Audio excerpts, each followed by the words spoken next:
welcome to Book World: The Great Escape. I'm author CJ Peterson. My co-host over here is author Michael Scott Clifton. This is going to be the last one of the year and the season. It's kind of wild. We're going to be heading into season 4 come January. Kind of a little mind-blowing, eh? Just a little. It'll be our 4th season starting the beginning of January. But today we're going to be talking about upcoming events between the two of us, what our 2024 is going to be looking like. We're going to be talking about what season 4 will start off with, kind of the first January and February, see what you got to look forward to regarding Book World: The Great Escape, and see what else we got planned for you guys. So, Mike, what you got up on deck? So, for just real quick on upcoming events that I know that I'll be at. Of course, CJ, we know that we never have everything planned when the new year starts. So it's really a work in progress the whole year. But the events that I do have scheduled, I'll be at, I know, 5 Comic Cons, and I'm probably going to end up in 7, probably 7 or even 8. The first one will be the Little Rock Anime Fest, which will be in Little Rock, Arkansas, February 3rd and 4th. Nice. This will be the first time that we've gone to that particular Comic-Con. Be my first anime to go to, or to be a vendor at. Then we'll be going to the Mississippi Comic-Con in Jackson, Mississippi, which we went for the first time last year. That's going to be on January 22nd and 23rd. Oklahoma Comic-Con in your neck of the woods, CJ, now in Tulsa, Oklahoma. Okay. And this will be our 2nd year to go to that one. And it's August 10th and 11th. Okay. GeekCon, which is in Shreveport, Louisiana. We've been going to that 5 years, maybe 6. You've been going to that one for a while. Because I think we started going to that pre-COVID, and it's a 3-day Comic-Con, and it will be held at the Shreveport Convention Center August 16th, 17th, and 18th. I was going to say, you maybe have been going longer than that, because you went the first year of the actual Longview Comic-Con. Yes. It was pre-COVID. Yes. 5 years. I knew it was prior to COVID. It's funny now, everybody, with COVID is such a, tumultuous or awful event that everybody starts, like this, Great Depression, the stock market crash, or bombing of Pearl Harbor, now we earmark period of time like pre and post COVID, which is kind of sad, but I guess that's just the way things are. And then we'll be going to the Arkansas Comic-Con, which is in Little Rock again. And that will be a 3-day Comic-Con, September 6th, 7th, and 8th. And this will be the 4th year we've gone to that. I'm still trying to get into FanCon, which is the big one in Dallas. We'll see. There's also the Bell County Comic-Con, which is, I think, in Temple, Texas. Gotcha. We'll try to get into, and that's going to be about it, 6 or 7 cons. We generally go to events in Longview, Tyler, wine festivals. Those are things we'll schedule, as they come up. The art walks, all of that stuff. Longview Art Walk, which is quarterly, held in the historic downtown area of Longview. And I will start the year out in January. I am speaking to the Titus County Retired Teachers Association. Nice. A good friend that really likes my books, and she invited me to come speak about the books to her fellow. And of course, I'm a retired teacher as well, and in Titus County, so it all kind of fits together. So those are the events, and like I said, I'm sure there'll be others, book events scheduled down through the year.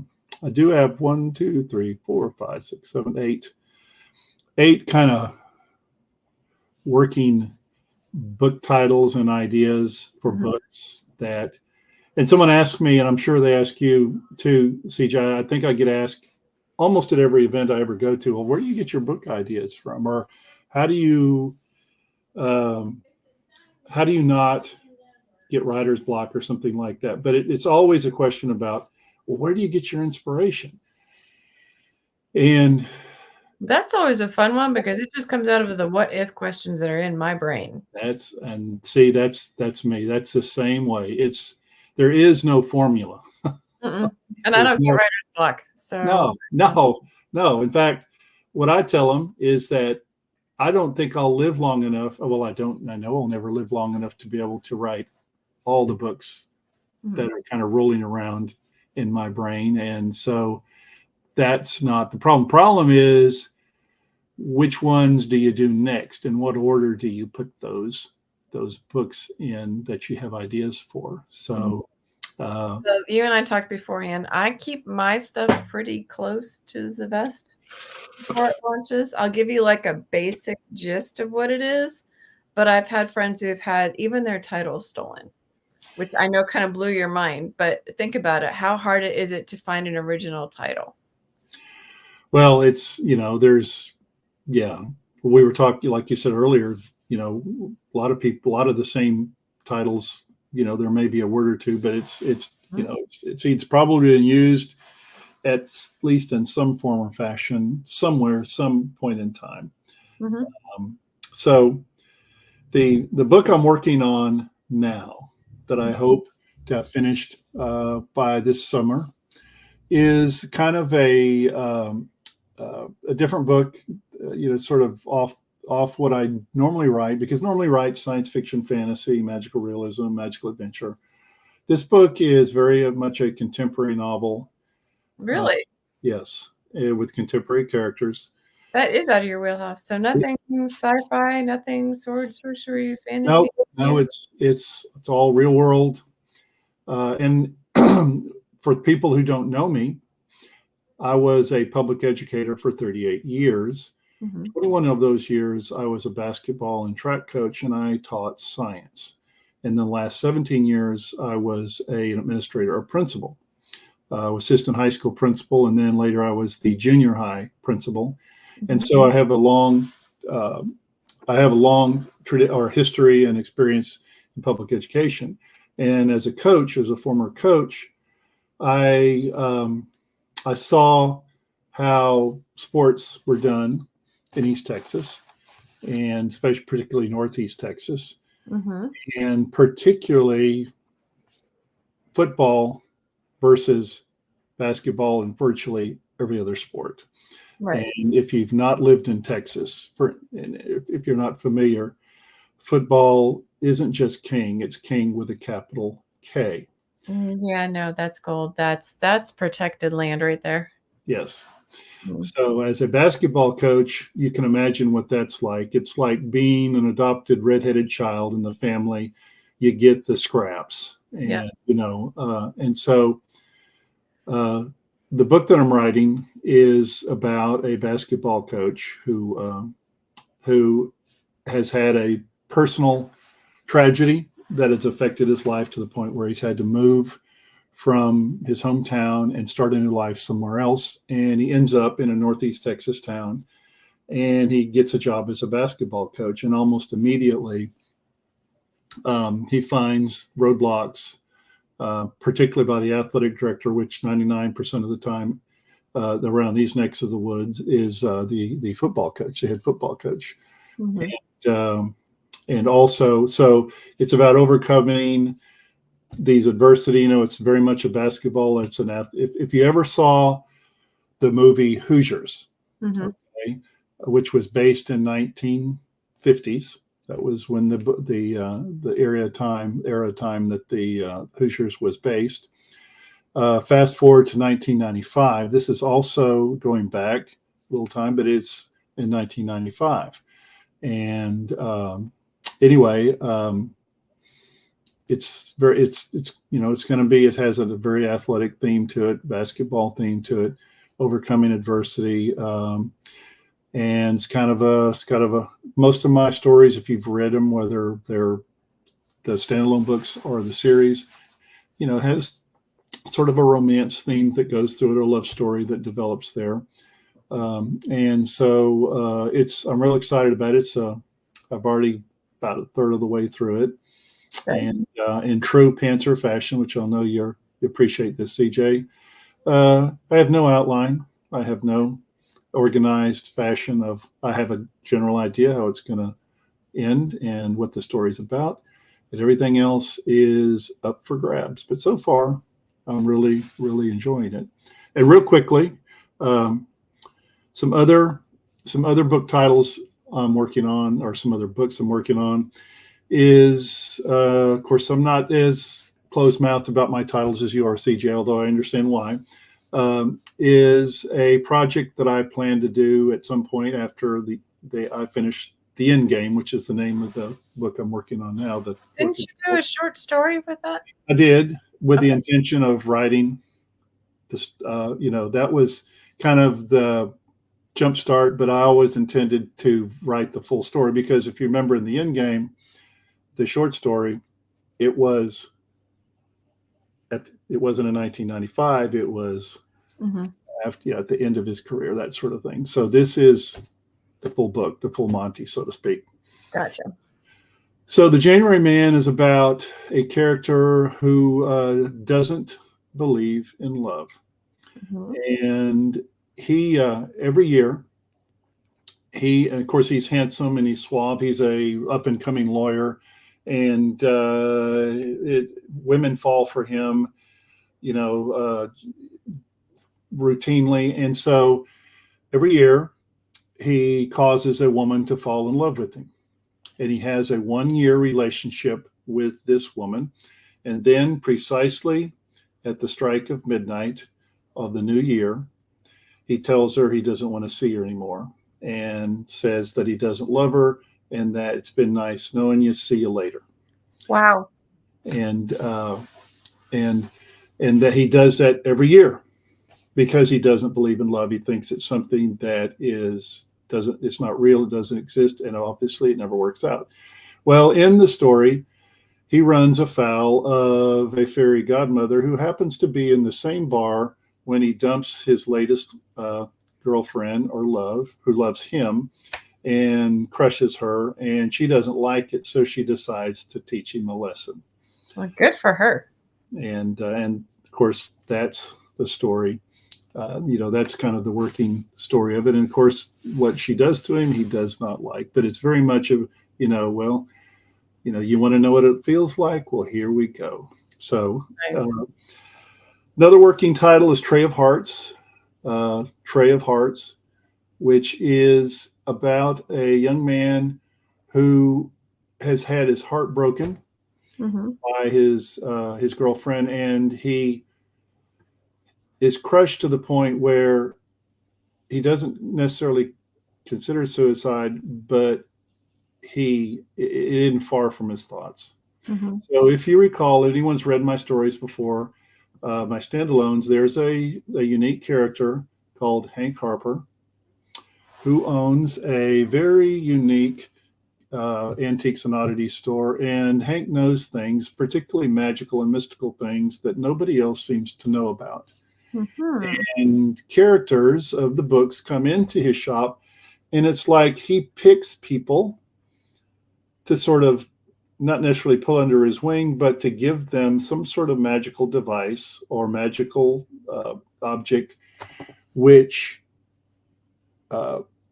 starts an adventure for them, which is part of the story. Well, it is the story. And in this case, Hank Harper will introduce this character whose heart's been broken to I haven't decided yet if it's going to be a book or something else, but in the story. How come we don't have that like in a series, like the Hank Harper series? I started that with Pringle Prawn. In the cover, you'll see Hank Harper Adventure Series. Okay. But, it's one of those things, CJ, where I didn't realize I was going to use, like you say, you use a minor. It's a brilliant concept. That's why I was asking. And you find out later, hey, this might be good for other things as well. So anyway, Hank Harper I'm not sure yet how he's going to do it. I'm not sure what the object's going to be, but Tray of Hearts is like Warehouse 13 meets The Librarians. Yeah, that's not a bad analogy. I may use that if you don't mind, but trademarked here. Book with The Great Escape. he'll have three, Trey of Hearts, he'll have three love affairs that will occur at various points in time as if he's going back in time. Mm-hmm. And each one breaks his heart anew. Gotcha. But there's a reason for it. I'm going to probably write a sequel to the Janus Witch. Robert Lockstone was the witch hunter that was one of the main characters in the Janus Witch. And in the Janus Witch, if you've not read the book, we go from a medieval setting, we do a time warp, a time jump through to present day East Texas. Mm-hmm. So Robert has unfinished business, and we're going to do the reverse in that story. Robert has unfinished business with witches back in medieval times, and he's going to make the jump back in time to his original timeline and story.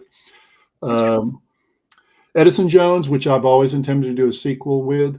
Edison is a YA novel. It's a science fiction adventure novel. And Edison was a 7th grader in Edison Jones and the Anti-Grav Magnet. Mm-hmm. Edison will be an 8th grader. That's how I'm going to do this series. Edison and his friends, every year they go up a grade, and every year will be a book. So the next book, Edison and his friends will be 8th graders and not 7th graders. The following book, they'll be 9th graders. The following book, 10th. But each book will be about a different invention, a different scientific adventure. Then the Grimm Plague,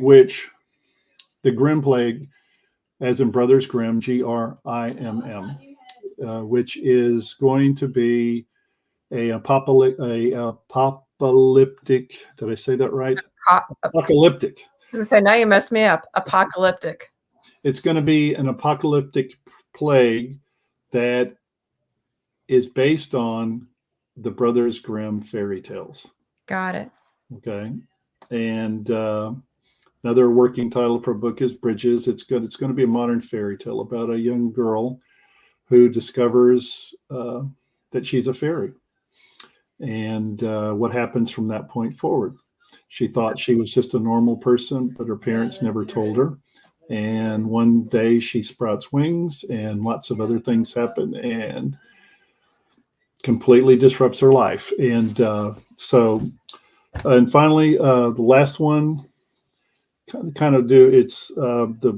title I'm working on is Splintered World, A Dark Night Tale. It's going to be about a world where vampires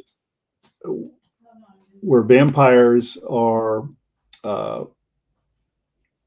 so how do I put it? It's a world where there is a struggle between vampires and those that are not. Right. And the defenders of those who are not are Templar Knights, who have special abilities, special physical and magical abilities that allow them to fight and defeat vampires. And the main character has had his whole family slaughtered by the vampires. And so he's very much a Templar Knight, not only wanting to do his job, but wanting to exact as much revenge as possible on the vampires that took his family. Gotcha. Until he meets a vampire, a girl whose mother was pregnant with her when she was attacked by the vampires. And when she's born, she has both human and vampire capabilities. And the main character, the knight who hates vampires, they meet, and this is during some tumultuous battle, and they are tossed through a sort of what you would call a rip in time, mm-hmm. which takes them to an area where you have worlds that have been splintered and broken, kind of like floating islands. Each world is different, and that's where he discovers that not all vampires are bad, and she discovers that not all knights, have the worst of intentions. So that's a lot to unpack there, CJ. So again, if I ever write all these books, which is a big if, I will be happy, and I may be 105 years old when that happens. Who knows? Oh, Well, for my 2024, I need to cram that in about 10 minutes. I'm sorry. That's okay. We have Brazoria Comic Con, which will be in Lake Jackson, February 3rd and 4th. I know that at least one of the guests has already been announced, which is John Grimion, one of my favorite guests. We've had him at multiple cons where I've helped to run it. And we'll be running this one again, too, as well for Javier. So I get to help run the floor, and that's one of my favorite happy places to be. On February 10th, I did an interview with DC Gomez a couple weeks ago that will be airing inside the Minds of Authors interview. I'm super excited about that one to come on out. Comic Conroe will be March 8th through 10th in Conroe, Texas. Again, I'll be helping run that Comic Con. I am aware of who the guests are, but I can't tell right now. How many years has that been that you've been helping with that? That's been 1, 2, 3. Maybe this might be the 4th year. Okay, that's what I thought. Yep, 4th year. I think it's the 4th year. I think it is the 4th year because they split one. Yeah, because last year they did it twice. They did, or no, 2 years ago they did it twice. They did it August and then in March, and so now we're swinging back around to March. So this is the 4th year. This is the 4th con for Comic Conroe. And then there's some other ones that are lined up that I can't quite talk about yet. There is one that I may be going to for my Christmas birthday anniversary present because it has the Stargate crew that's going to be there. It's called Space Con in San Antonio, and that's in October. Wow. So yeah, no, like Richard Dean Anderson will be there. So that one I plan on attending and helping to cover for Magic Making Mischief. So some of the cons that I go to, I help run. Some of them I go to actually just cover for like Magic Making Mischief's podcast. And so I get to have fun regardless of however it looks. One of the big things that are going to be starting in January is I'm starting at the University of Central Oklahoma. I'm going to be majoring in forensics investigation and psychology. So that's going to start in January. Super excited about that. Cannot wait for that. So that's going to take up a lot of my schedule. I still will be doing the Shelf Life blog, which is when I'm one of the Lone Star Literary Life book bloggers. So that's going to be starting back up, I believe, in February, March time frame. We take January off. So I think she's kind of slowly doing February and then like back up on track in March. So that'll be fun. Of course, we're going to have Book World Season 4 starting January 3rd. What we're going to be doing for January is we're going to be talking about writer's purpose. So January 3rd is going to be writer's purpose is to instruct. That's going to be nonfiction. January 10th is writer's purpose is to entertain. Of course, that's going to be fiction. January 17th, the writer's purpose is going to be to inform. Again, nonfiction. 24th, the writer's purpose is going to be to persuade. That's going to be fiction and nonfiction on that one. The 31st, the writer's purpose is to describe, as well as fiction and nonfiction. Heading into February, we got some interesting things coming up. February 7th, how to handle a critique and review the right way. Yes. There's a right way and there's a wrong way. There is. How to give a review, which will be, we did that for the 14th. That way you can share some love with a fellow author. February 21st, to use or not to use extraneous words. So how can you cut them down? So we have that coming up, and that's the start of our season 4. Super excited about going into those because a lot of times we've touched like a lot of different areas over these seasons, but this is going to kind of center it in more and go, okay, let's be specific now. You know, we've touched many different points. There's going to be lots of authors interviews that we're going to have up on deck as well. We'll get into those a little bit later. We have just lots of fun stuff coming up. I know Magic Making Mischief, we are actually booked through April. So for like some of the Comic-Cons, some of the guests were doing like little short 15-minute ones. So that'll be fun as well. And then let's see what else. Oh, my books. You know me. I usually do a book or a series per year. Last year was Tested by Fire. You also know me, multi-genre, so you know what I can do. My challenge. So we have the Team Angel series, which is supernatural paranormal. That includes Strength from Within's a standalone. It includes Grace Restored series, Holy Flame trilogy, Divine Legacy series, and then the book Christmas Angels. all of which are only 99 cents right now on ebook. Then also we have the Sands of Time trilogy, which is kind of Stranger Things minus the Mind Flayer stuff meets X-Men, about, kids with gifts trying to basically end up having a power struggle over their creator to figure out who gets the rest of the children. So that is also 99 cents each. So basically for the price of less than a cup of coffee, you get an entire series. So it's kind of cool. But that's on ebook. Those are on sale till the 29th. So make sure to get them for yourself. And they're so inexpensive, you get them for reader as well. So you can stock stockings for like the entire year. I also have my time travel book, which is Chain Reaction, with a Trip and Tori go back in time to purposely change the family line. So because their family line is dying. So you get to kind of go travel back through time and kind of check some cool things out.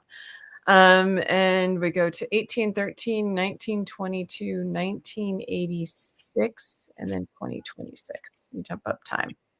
So it's kind of a neat bounce through time and kind of taking a walk through it. That's kind of cool. And then let's see, like I said, we have Tested by Fire, which was just launched last year. And that one has no sci-fi, no fantasy, and boy, was that a challenge for this sci-fi. Writing a book with no sci-fi or fantasy for me was like, but I did it. And did you go through withdrawal? Do you have any symptoms? I'm like, oh, I could do this. No, I can't do that because that's not in here. But it's where a fire marshal falls in love with the arsonist before he realizes that she is the arsonist. All of these books are only 99 cents each, currently on ebook.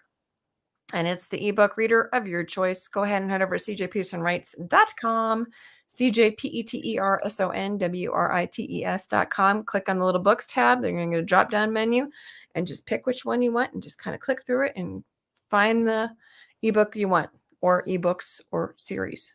You can get it through the 29th of December. So my upcoming one for this year, because me challenging myself outside the box, I don't have a swords and sorcery one. So I'm doing a Renaissance swords and sorcery phase 1.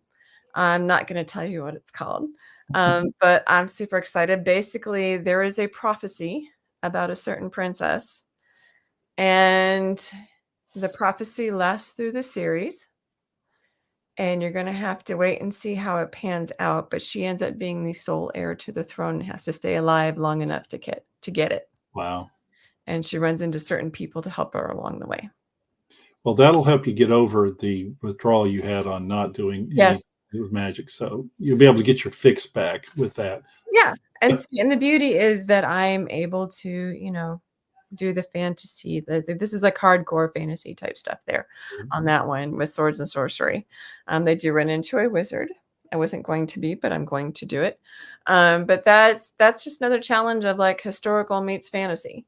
So, kind of curious to see what else kind of plays out in it and see what happens. In the meantime, I'm also working on a project with a group of teens and actually some young ladies that I worked with when I was a speaker in Pennsylvania this last summer in July. The group is called the Alathians, which is truth. And we're writing it, and it's definitely medieval time, definitely fantasy, has to do with dragons, lots of cool stuff going on. And each one of us is writing a chapter. So yeah. So like I started it and then I passed it to the next author who writes his chapter, who passes it to the next one who writes their chapter. But they keep passing it back through me. So I'm making sure that the voice is still the same through it, but they put their own little spin on each one of the chapters. So it's been so far really interesting. I'm completely fascinated. The way that these authors write is mind-blowing, and I'm really dying. I cannot wait to see the end of this series. So when it's done, I'll send it through an editor. We'll send it up. That will be published not under the Texas Sisters Press banner. Another thing I'm doing starting in January is I'm starting another publishing company. Texas Sisters Press will still be in existence for those books that are currently published under that banner. And I'm going to be starting another one. It's not Texas centric because we're not in Texas anymore. Right. So I'm changing over the name, and I will announce what it is in January when we come back, because this is the last one for the season. There will be no book world on the 27th of December. We'll be coming back on January 3rd, at which point I should be able to give you the title of the new publishing company. So stay tuned for more details as they come. In the meantime, we are out of time. So make sure that you and yours have a very Merry Christmas. Merry Christmas. Happy and safe New Year.